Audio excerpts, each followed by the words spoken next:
համար 21 0-18 տարեկան շահառուների արյան մեջ գլյուկոզայի շարունակական մոնիտորինգի ծրագրին գումար հատկացնելու մասին հարցազեկուցող առողջապահության նախարար Անահիտ Աղվանեսյան, համեցեք տիկին Աղվանեսյան։ Շնորհակալություն, մեծարգո վարչապետ, հարգելի գործընկերներ, Սույն նախագծով առաջարկվում է 570 միլիոն դրամ հատկացնել 10-ից 18 տարեկան երեխաների արյան մեջ գլյուկոզայի շարունակական մոնիտորինգի համակարգը ներդնելու համար, նշեմ, որ 0-ից 9 տարեկան երեխաներին արդեն կառավարությունը նախորդիվ 181 միլիոն դրամ հատկացրել է։ Այս որոշումներով կառավարությունը առաջնահերթություն տալով երեխաների առողջության պահպանման եւ իհարկե նաեւ կյանքի որակի ապահովմանը 1100 երեխաների համար կմեկնարկի շաքարային դիաբետի կառավարման լիարժեք, խնայող եւ ճշգրիտ տվյալներ ապահովող համակարգով։ Այս համակարգում ներառվելու են վերջին սերնդի սենսորներ։ Մեր շահառուները օրական 5-ից 6 անգամ իրականացնում են արյան չափման գործընթաց եւ երեխաների համար մատը ծակելը թե հոգեբանական եւ թե շատ առումով կազմակերպչական առումով բարդություններ է առաջացնում եւ հաճախ նաեւ հրաժարվում են երեխաները այդ չափումները իրականացնելուց, ինչը հանգեցնում է նաեւ ինսուլինի ոչ ճիշտ դեղաչափերով ապահովելուն։ Այս նորագույն սարքերը հնարավորություն կտան կանխատեսել թե հիպոգլիկեմիկ, թե հիպերգլիկեմիկ շոկերը եւ ճշգրտորեն կառավարել ինսուլինի քանակը եւ դեղամիջոցը հատկացնել ճշգրիտ չափաքանակով։ Այս համակարգերը թվային են ամբողջովին եւ տվյալները հավաքագրվելու են հեռավար ձևաչափով եւ առնվազն 5 մեծ կարողանալու է հետևել երեխայի ուրեմն ցուցանիշների բժիշկը, ծնողը, եթե անհրաժեշտություն լինի դաստիարակը, ուսուցիչը։ Այս սենսորների օգտագործումը նաև դպրոցահասակ եւ մանկապարտեզ հաճախող երեխաների համար հնարավորություն կտա, որպեսզի բժիշկները ճիշտ ժամանակին արձագանքելով, ուրեմն նաև կարողանանք հեռավար մեր դաստիարակների եւ բուժքույրերի միջոցով ապահովենք երեխաների թե անվտանգությունը, թե առողջության ապահովումը։ Պարոն վարչապետ, նաև նշեմ, որ մենք 2025 թվականին նաև վերանայել ենք ուրեմն մինչև 28 տարեկան անձանց համար էլի չափման ուրեմն ստրիպերի քանակները եւ ներառել ենք նաեւ 18-ից 28 տարեկանների համար եւ սա եւս կարծում եմ շատ կարեւոր քայլ է, որը որ ընդհանուր առմամբ դիաբետի վարման առումով մեր երկիրը դնում է ժամանակակից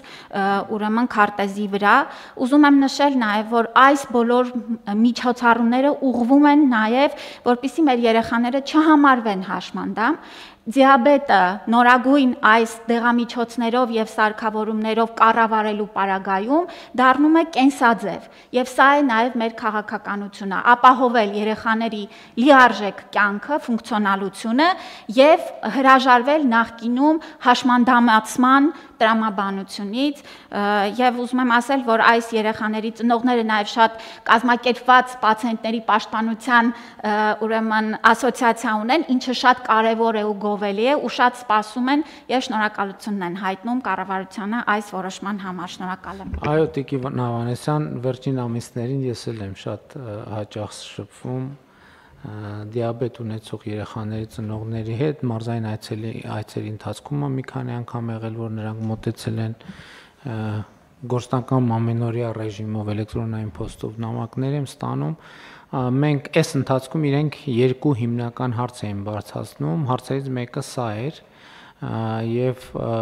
ուրախ եմ, որ լուծվեց, դուք ասացիք 1100, խոսքը ըստ էության բոլոր հաշվառված շահառուների մասին է, այսինքն ոչ թե մենք ընդհանուր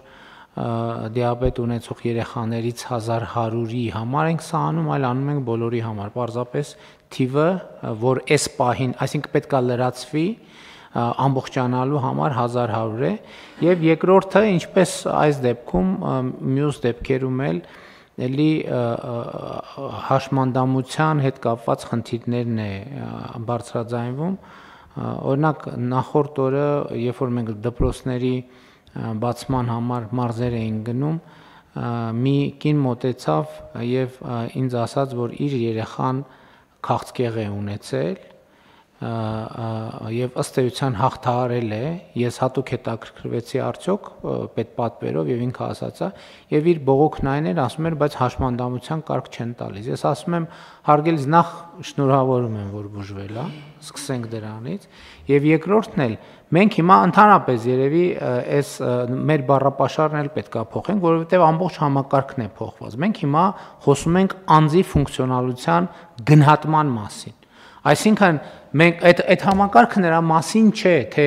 մարդու առողջական վիճակը ինչպիսին է, որովհետև մի 21-րդ դարում մանավանդ 40-ից վերև դժվար է կատարյալ առողջ մարդ շատ դժվար է գտնել։ Խոսքը նրա մասինն է, թե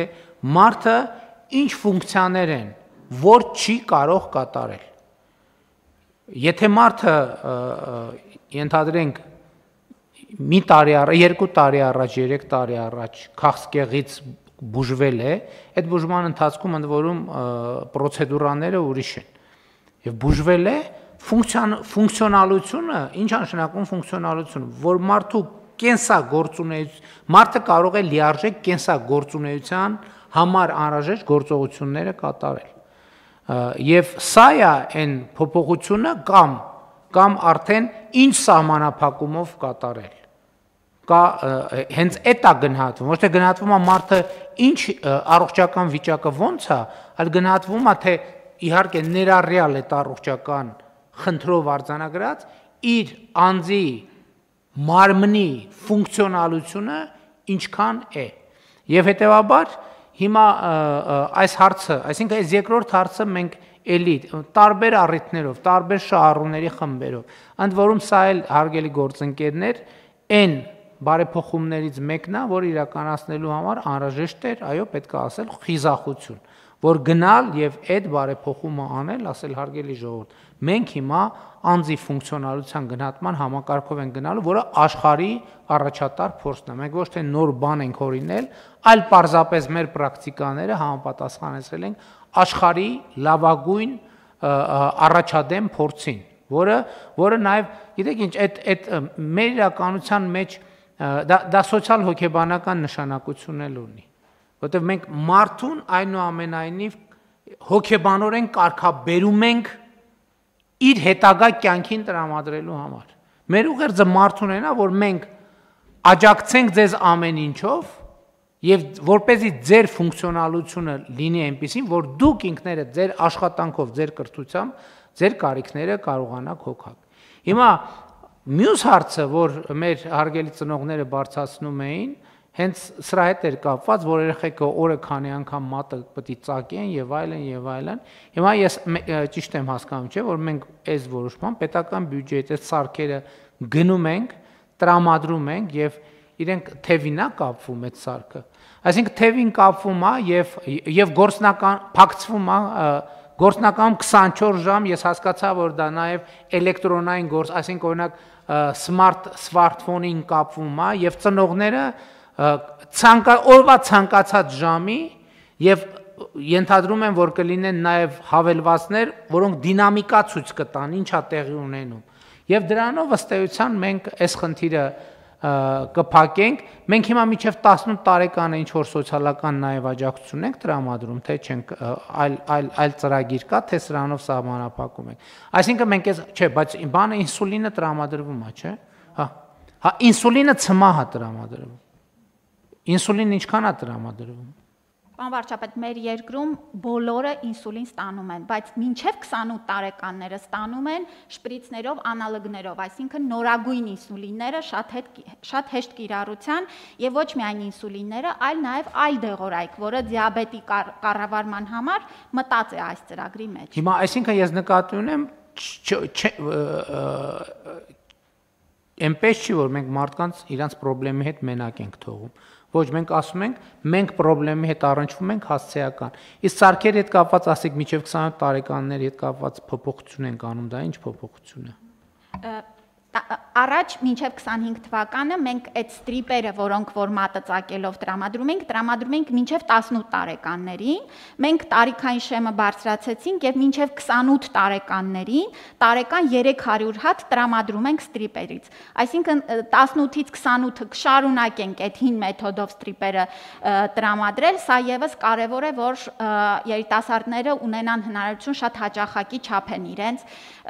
ուրեմն դիաբետի առումով եւ կառավարեն։ Հիմա ես հասկանում եմ երեխաների հարցը արմատապես լուծվում է։ Այսինքն սարքերը տրամադրել, իսկ հա ժամկետը չմոռանանք։ Հիմա էլի կխոսանք, էսա շաբաթվա վերջ կքննարկվի, որ ասեցին, բայց դեռ չի հասել։ Սարքերը երբ կհասնեն։ Պարոն վարչապետ, մատակարարումները սահմանված են մինչև տարեվերջ եւ այսպես խմբականակներով մենք կստանանք այս սարքերի տեղադրումը որոշակի իրենից նաեւ խորհրդատվություն է ներկայացնում եւ այդ ամեն ինչը մտած է։ Այսինքն երեխաները կհրավիրվեն, իրենց բժիշկը եւ բուժքույրը ամբողջապես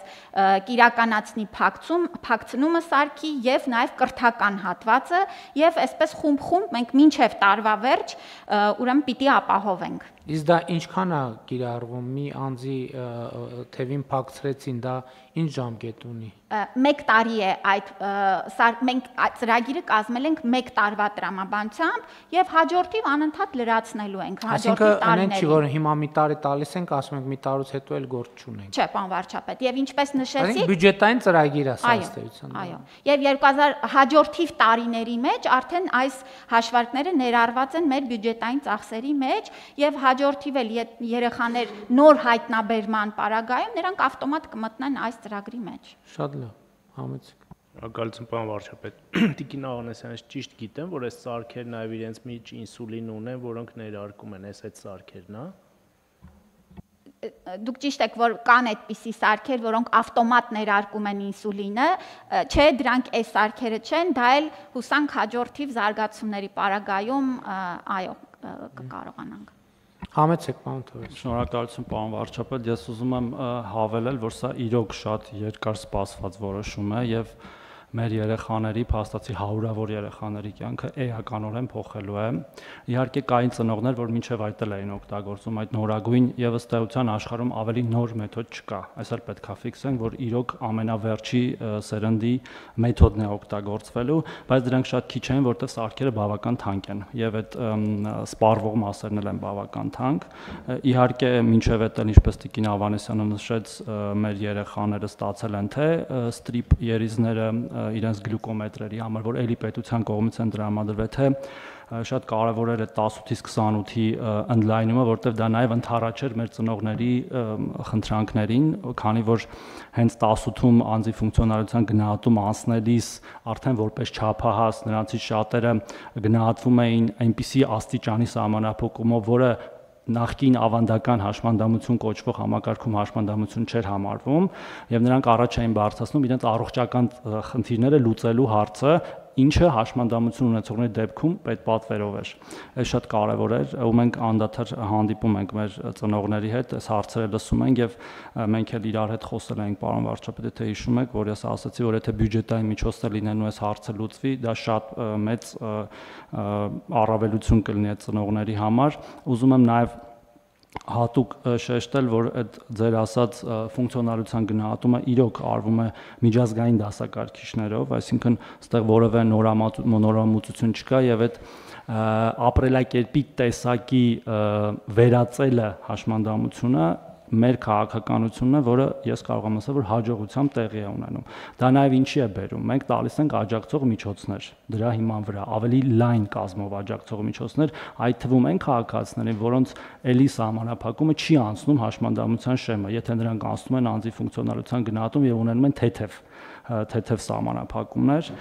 Նաև ուզում եմ հատուկ շեշտել, որ ինչի էին մեր քաղաքացիները նաև ուզում այդ հաշմանդամությունը եւ ինչպես այդ հարցը լուծվելու նաև ապահովագրության միջոցով։ Իրենք այդ հաշմանդամության կարգերը ուզում են, որտեվ դրանով էլի ապահովապետ պատվեր էին ստանում եւ քաղաքացիների մի զգալի մասի համար այդ հարցը լուծվելու է, հուսով ենք հունվարի 1-ից մեկնարկող ապահովագրությունով եւ արդեն կարծես է արհեստական ճնշում մեր գնահատողների վրա կամ առնվազն չի լինի կամ կքչանա այդ ճնշումը։ Հիմա տեսեք, նույն հենց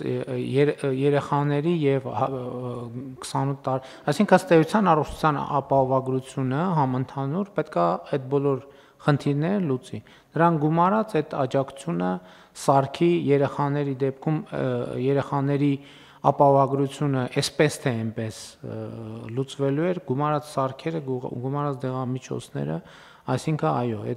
այդ կարգերի հետ կապված շատ անհարթություններ նաև հարթվում են այս որոշումներով։ Մի կարճ բան էլ, որտեղ մենք հաճախ խոսում ենք անպայման սա ֆիքսենք, էլ սա իրապես հարյուրավոր եւ եթե բոլորին ենք տրամադրում ըստ էության 1000-ից ավելի երեխաների կյանքում տենց շոշափելի բան փոխող որոշում է, որտեղ մենք հեղափոխական փոփոխություն է, եթե երեխան 3 անգամ նույնիսկ շատ մատը չեն ծակելու, հետո եկեք պատկերացնենք, 3 անգամ մատներս ծակում ենք։ Այսինքն չեն ծակելու մատը, դա նշանակում է 3 անգամ այդ ցավը չի զգալու երեխան, դա շատ էական փոփոխություն է։ Այսինքն մարդու կյանքում դա շատ էական փոփոխություն է, երեխա լինի թե մեծ լինի։ Համեցեք Տիկին Ավանես։ Եթե թույլ տաք պարոն վարչապետ, նաև նույն քաղցկեղի բուժված երեխայի առումով շատ կարևոր է, որ մենք այո, ինչպես ասում եք, որ երեխան առողջ է եւ նա պիտի ինքն էլ իրեն առողջ համարի եւ ընկալի եւ հաշմանդամություն ունենալ չունենալը ըստ էության առողջապահական առումով որևէ բան չի փոխելու իր կյանքում։ Պետությունը անկախ այդ գնահատումներից երեխային մինչև 18 տարեկան բոլորին ամբողջական փաթեթը ինչ որ հնարավոր է պետական պատվերի շրջանակներում այսպես թե այնպես հոգում է եւ այստեղ էլ գիտակցության փոփոխությունը շատ կարեւոր է, որ եթե երեխան բուժվել է, այլևս մենք նրան առողջ ենք դիտարկում, հաջորդիվ սպասարկումն էլ իրականացնում ենք պետության պատվերով։ Այդ էլ պետք է չմոռանանք նշել, որ առողջապահության ապահովագրություն ինքը համապարփակ չի, ամեն ինչ չի, որ ծածկում է, բայց հաստատ ապահովագրությունով ավելի մեծ փաթեթ են ստանալու շահառուները, քան պետպատվերով ստանում են եւ շահառուների թիվը էականորեն ավելի մեծ է լինելու, քան պետպատվերի շահառուների թիվը։ Շատ լավ, հարգելի գործընկերներ, եթե այլ դիտարկումներ չկան, այսինքն միջև տարվա վերջ կամ մյուս տարվա սկիզբ արդեն ամբողջը, շատ կարևոր է, որ դուք ճիշտ նշեցիք, որ նաև ծնողները եւ երեխաներին նորմալ խորհրդատվություն տրվի, որովհետեւ չգիտեմ, դա խնամք է պահանջում, վերջը լոգանք ընդունել կա եւ այլն, ոնց է տենց դեպքերում, որ չխափանվի, չպոկվի եւ այլն, չգիտեմ, ես այդ սարքը չգիտեմ ոնց է աշխատում, բայց ամեն դեպքում պետք է նաեւ մեր սիրելի երեխաները եւ ծնողները խնամքով վերաբերվեն, որովհետեւ մենակ հարցային չի, որ թանկարժեք է, ձեռք ենք բերում լիարժեք նպատակին ծառայի։ Հարցը դրվում է քվեարկության, ովքեր են դեմ որոշման ընդունմանը, դեմ չկա, որոշումն ընդունված է։